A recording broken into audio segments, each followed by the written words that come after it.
Hey everybody, before I get started, I just want to mention a couple of ways that you can engage with me on a more personal level. I have a few avenues set up and I keep focusing on one, and I figured why don't I make a short little video talking about all of them real quick before we get into these episodes. So first thing, Patreon. There's a link in the episode description, in every episode description to the Patreon, as well as a video on the feed called Major Announcement that has all the details of what each tier offers and how much they cost. I implore you to check that out. I offer a lot of cool shit for my patrons. Second thing, the Discord channel. There's also a Discord link in the episode description and in every episode description.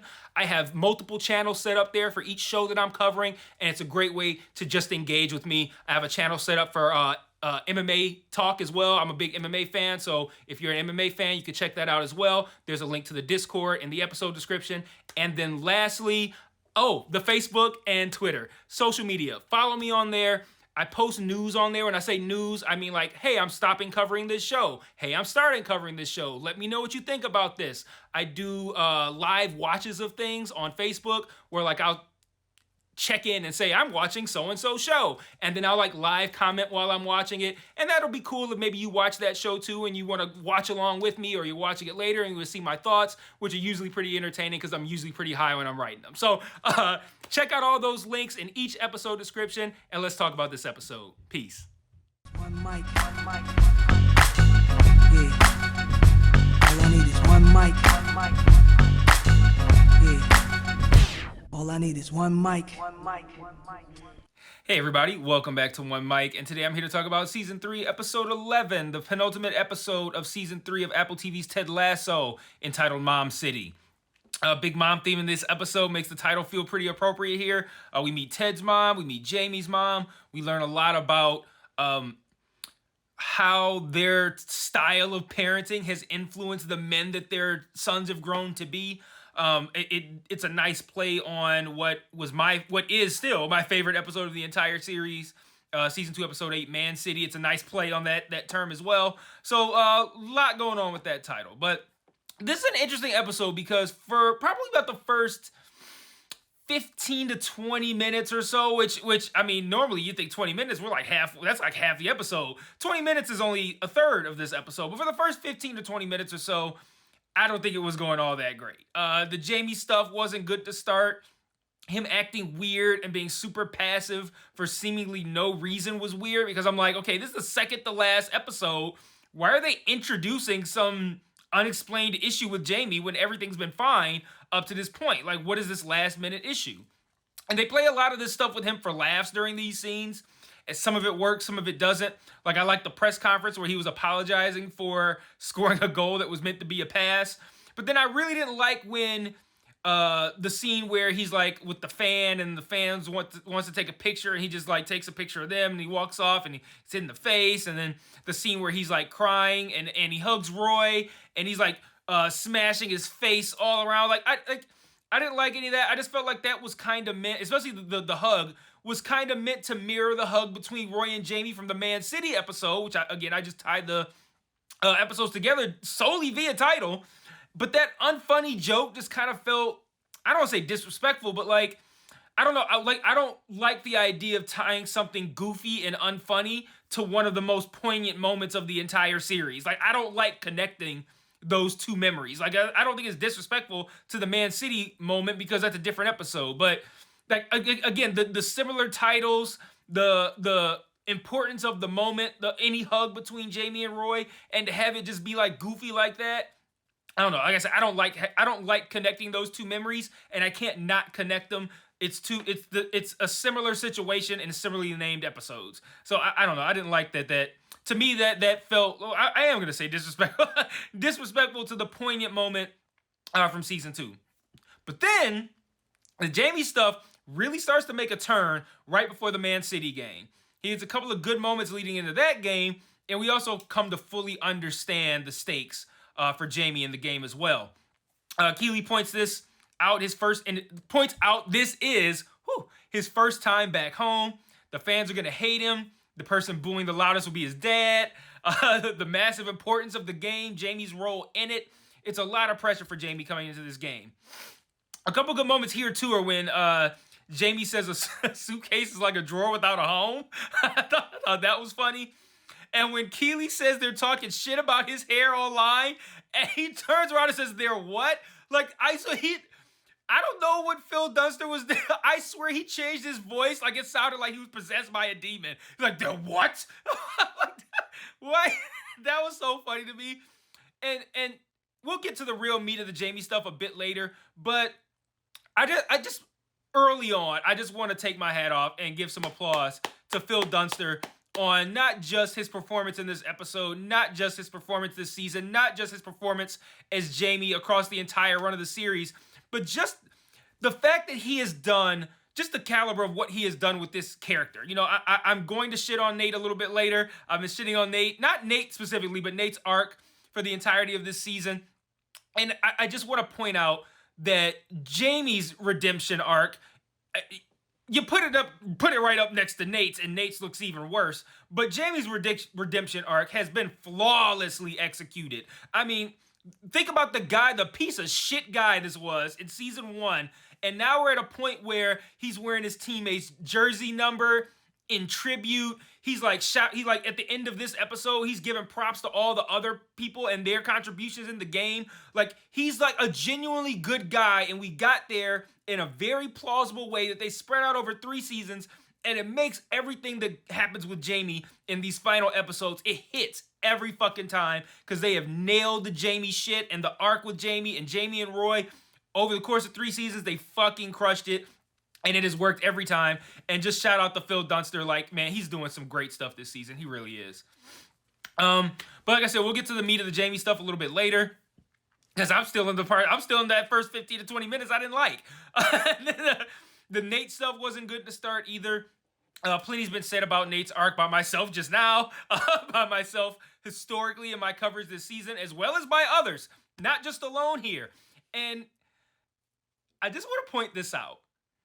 With both this show and Yellow Jackets, I was at the forefront of saying something's wrong here. These shows are not performing the way that they have to this day, and I got comments full of motherfuckers telling me how wrong I am. But now both seasons are complete and nearly complete, and guess what the prevailing opinion is on both shows? Exactly. So like don't come after me when I'm shitting on your favorite show early, because I'm not trying to shit on your show. I'm just somebody who actually tells the truth and not what they want people to hear, or giving people what they want to hear. Like, oh, I'm scared to say bad things about a show that people like. Guess what, people? Every episode of a show is not going to be good. Shows are gonna have ups and downs. Unless it's Succession, every show is gonna have some down points. Like, it doesn't make a show any less good to criticize an episode. I'm sorry that's news for some of you guys, but it is.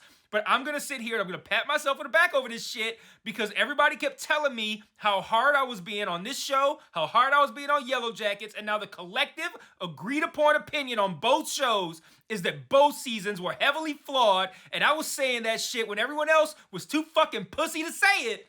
And now here I am being proven right, so shout out to me. And all you motherfuckers in the comments on early episodes here, early episodes on Yellow Jackets, I expect your apologies. Be like, yo, that shit was right. You right. That shit was mid. And now I'm willing to admit it. Now that the allure is gone away, and now that I'm not so opposed to saying that, you know, a show I liked had bad episodes. So when you reach that level of growth, I'll take your apologies in the comments. Anyway, just what I thought. The Nate shit couldn't get any worse. Isaac, Colin, and Will show up at the restaurant, and they ask for Nate to come back for no reason at all, except for that Will must have told him about the locker room shit and the note. But Nate didn't even do that in person. Like, he was too cowardly to even do that face to face. And if he did, that modest gesture should not be enough to cancel out all of the terrible things that he did and the way he treated people last season. And I know some people right here, they're going to talk about other people's range for forgiveness. Like, maybe somebody just has to show a modest effort and you forgive them. And that same, a different person might need a Herculean effort to forgiveness. I get it. But I'm not talking about whether or not Nate has done enough for Isaac to forgive him or Colin to forgive him. What I'm talking about is the mechanics of telling the story. We've reached the end of 3 seasons. We spent the entire first season learning about Nate and watching him being treated like shit. We spent all of season 2 watching him turn to the dark side, watching him start to treat people badly, watching him make the move to West Ham. But then this season, he's barely been featured. His only gestures of kindness have only been like mean things he decided not to do. Like, that's not being nice. Or thinking about saying or doing something nice and changing your mind and texting Rupert something different. Again, that's also not being nice. That's the best that Nate has done. I mean, the Will thing is the Will thing is the best he's done. And granted, on a scale of nice things, if you rate it 1 to 10, what he did was like about a 3 compared to what he did to make people not like him. Like, if you had good standings, what he did was pretty high up. But if you shitted on people the way Nate did, and you did the stuff Nate did, setting up the locker room is like a 2 on the gestures of please forgive me scale. That's like a 2. But he could have been doing big things, but like that 2 gesture was the biggest thing he did, and the only other stuff he did in addition to that was just, like I said, just mean things he didn't do or nice things that he thought about and didn't do. Either way, that's the best that Nate's done. So for them to turn around and forgive him at the last minute for a lazy reason that Nate wasn't even actually present for, that's what I'm talking about when I'm talking about a redemption arc and forgiveness and all of this kind of shit. You put in the work in season 1, you put in the work in season 2, you haven't given any kind of nary sort of modicum of fuck in season 3, and now they're trying to just be like, hey, he's getting pussy now, he's redeemed. Oh, he cleaned up the locker room, he's redeemed. Like, he didn't say anything to anybody, we didn't see anybody discuss it. We didn't see anybody debate it. We didn't see, like, nothing. It was just like, oh, yeah, he picked up my socks off the floor. He can come back on the team. Like, no, that's not how this should be working. So it's not about one's willingness to forgive. It's about taking shortcuts to redeem a character when that character has not earned the redemption. That's 2 back-to-back kind of like heavy rants. I'm gonna chill after that. But I'm about to get into this shit I liked anyway. So Higgins later, and I don't know if I've laid this out, even because I've been shitting on this episode for like 10 minutes. I really like this. Like, I thought this episode finished real fucking strong. So Higgins later brings the idea of bringing back Nate to Ted, and everyone's good with it except Beard, who will burn the fucking place down if Ted brings back this Judas. And Higgins, man, again, closing out the season, I want to give shout outs to certain attributes of the show that I feel like are underserved. My first was to Phil Dunster in his role as Jamie, and my second is to Higgins. Man, in this scene, like, y'all remember how much I loved when I can't even think about it without laughing. When Higgins when somebody said the F word in like last episode or 2 episodes back, and then Higgins was like, that fan's been removed, and I apologize for my father. Like, why would you make a joke about your dad saying that word? But like, that was probably my favorite moment in the whole series. And then in this episode, just writing the notes, thinking about the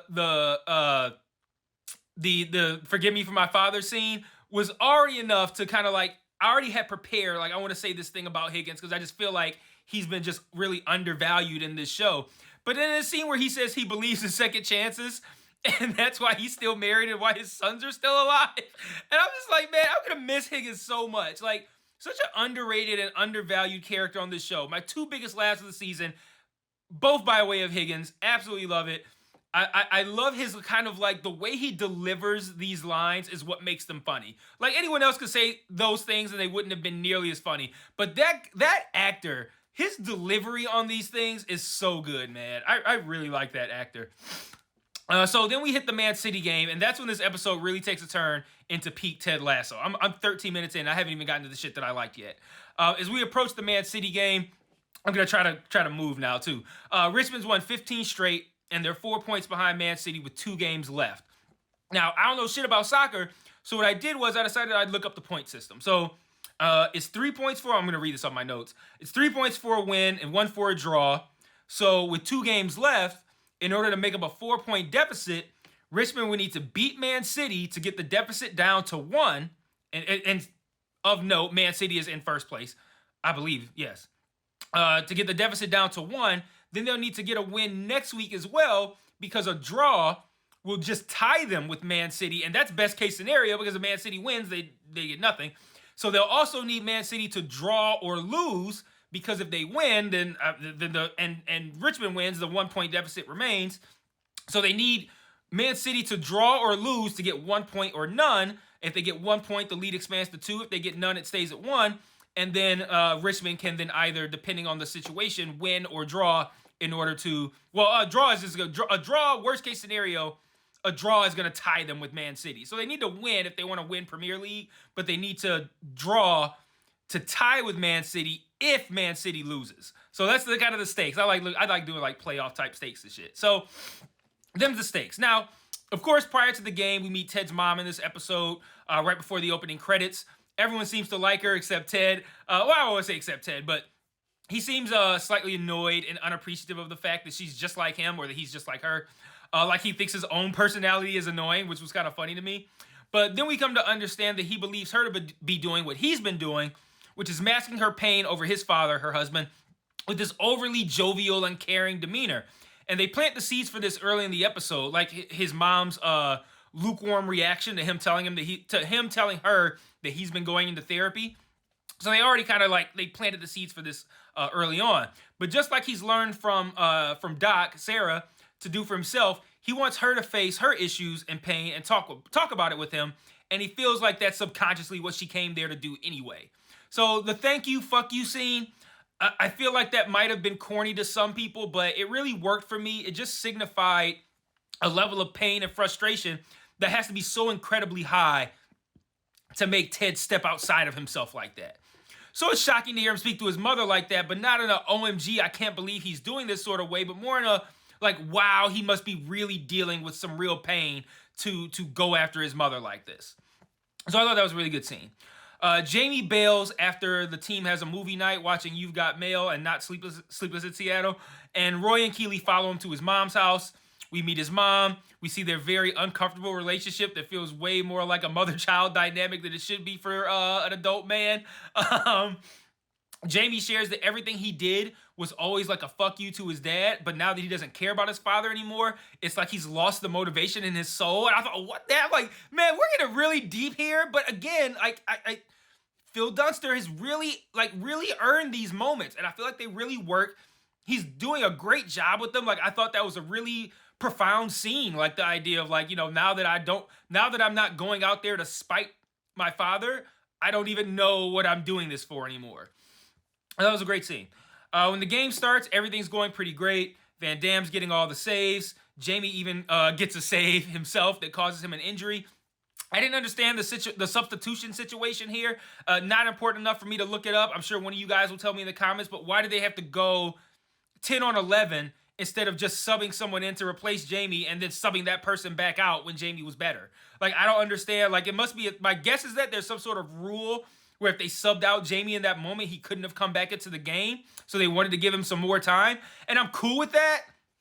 I just chalk it up to me not knowing the rules versus the show being weird. But then I also thought the insistence on Jamie playing was weird too, right? Because I like the idea of okay, so if he can't come back in, if they take him out, I understand that if it's early in the game and you're down, but you're up 1-0 and you just need to defend. So why would you risk giving up that 1 goal cushion by playing 10 on 11 just to make sure that Jamie can come back when Jamie's presence isn't that important? They just need to stop Man City from scoring. They don't need Jamie to come out there and fucking score goal after goal. So that was weird to me. And like I said, maybe one of you guys can explain it. It makes more sense. But I thought that was kind of wonky. But Jamie comes back. He plays incredibly, leads to a standing ovation. And like I said, all I can think of that moment is just how unlike Nate's arc, Jamie's redemption arc has been executed flawlessly. The fact that we got to this place plausibly with the same guy from season 1 is just a job well done. It makes the fact that Nate's arc isn't working even worse since you know they can do it. But the Jamie stuff is just phenomenal in the back half of this episode. Like, how he keeps looking for his dad in the crowd, and we understand why, because they've laid all that groundwork in previous episodes, but he can't find him. And then they have the dad's friends kind of toasting to him, and they play it like the dad might have died, but then you see the dad in what I can only assume is rehab, and he's crying and watching Jamie perform proudly, and I'm just like, what a wonderful fucking moment! It felt subtle, and it felt like a quick thing, but again, the build-up with Jamie's relationship with his dad has been well fucking documented throughout the show. We've seen the dad several times being a complete asshole to Jamie. And to see him there, proud, getting himself clean, he's cut his hair. He's like at rehab, like he's doing, like he's taking care of himself. If it's like part of it is like, that's corny, but then part of it is like this is the payoff for what they built up to. They put the work in. They built up to a great moment, and I thought that was really nice to have his dad in rehab, watching him play and being proud of him instead of thinking he's a piece of shit. Like I thought, like it was a great moment, and I almost wish they leaned into it a little bit more. But let's see, where am I? Oh, yeah, of course. You get the subversion of the death, right? Like, no, he didn't actually drink himself into an early grave. He just got help and he's proud of his son. I like that. All of that worked really well. Then you got Jamie complimenting his teammates as they leave the locker room after the game as if he wasn't the star of the show. And again, beautiful moment. Meanwhile, they want Nate to be redeemed because he fucks now and he set up the locker room. But fuck out of here. Anyway, speaking of Nate, Ted shows Beard a video of Nate having to hide for, I think, it was, 5 total hours under the desk to avoid being caught for vandalizing the locker room. And Ted's just looking at it like, LOL, what a character, this guy. But this prompts Beard to show up at Nate's house in another, again, incredibly moving scene. And I'm going to talk about why I thought this scene works versus a little bit of the, I won't say backlash, but a little bit of the criticism that it's gotten. But we learn why Beard is so loyal to Ted. Beard tells Nate of his background with drugs and prison and stealing and how kind Ted was to him. And regardless of the time they've spent apart or how shitty of a friend that Beard has, Ted was kind to him regardless, and Beard still fucked him over anyway.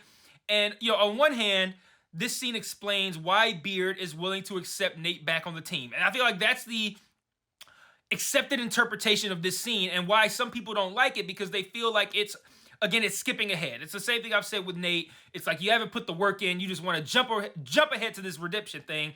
And they're like, okay, how is Beard going to be redeemed? How is Nate going to be redeemed in the eyes of Coach Beard? And they just like, here's one scene and here's one little bit of information and there you go. That's why Beard is now okay with Nate coming back on the team. And that is an interpretation that I absolutely will not argue. I will not refute. If that is your interpretation, I will even go so far as to say that you are likely right in that interpretation. And I'm not going to be like, no, you're wrong. I think it's this. But the scene moved me because to me, it came off more like this is the kind of person you treated like shit. And it worked way better for me that way than this is why I'm going to give you a second chance, because I just have a really soft spot for people being kind, which I think is what drew us to this show in the first place, why season 1 was so beloved. And just to get a reminder of who Ted is at the core in a way that's like, this the kind of person you treated that way. Like that scene really fucking worked for me in a way that it apparently didn't work for most.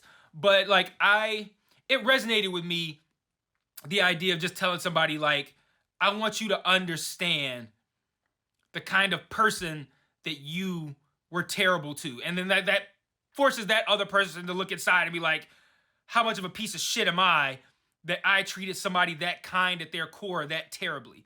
And, I've read that people are essentially throwing that on the pile of evidence of how Nate's redemption has been rushed. Ironically, I'm not one of those people, but I'd agree with you if it weren't for the fact that, again, I viewed the scene as more of this is the caliber of person you shit on. So the episode ends with Rebecca failing to deliver her annual truth bomb, but Ted has one instead that's undoubtedly going to be him saying he's quitting the team and moving back to America. And after the game, and I'm going to close out with a couple of quick thoughts. This actually didn't take as long as it felt like it did. When the team is watching You've Got Mail, Sam looks over at Rebecca during this line of "I wanted it to be you so badly," which reminded me of how this Rebecca romance subplot has been bungled too. It's really been treated like an afterthought, being given attention at times very early in the season and then ignored for weeks. It's only to theoretically be resolved in the finale, but I feel like we haven't touched the Rebecca romance subplot since the episode on the yacht with old boy, and I don't know how many episodes ago that was. The posters in Jamie's room of Roy and Keeley were both pretty epic, but it's also got to be pretty epic for them to be seeing and learning about those posters for the first time together, given their situation. I thought that was pretty interesting. Speaking of which, couldn't get a read on Keeley wanting to be more than friends with Roy. He says that he wanted that. Couldn't get a read on her reaction, but it didn't feel good for Roy to me. I don't know. But we'll see during the finale. Again, sum this one up. I had issues in that first 15, 20 minutes, but man, home run after home run to close out the episode with the scene with Jamie's dad, everything involving Jamie, period, toward the end of the episode. What was the other thing? Okay, what was the other thing that I said was Ted's conversation with his mom. So like, really good stuff to end this episode. I think that actually it looks to me like they might actually nail the finale. It's not going to be enough to make me go, season 3 was good. Season 3 for me is objectively a bad season. I don't know if I'll go. No, I'll take back bad, but it's not good. It's not gonna. I think Ted Lasso's legacy is going to be how poor season 3 was, but it does look to me like they're probably gonna nail this finale. I think they pretty much nailed at least the back half of this episode. So looking forward to the finale. I will see you guys next week for that. And until then, peace.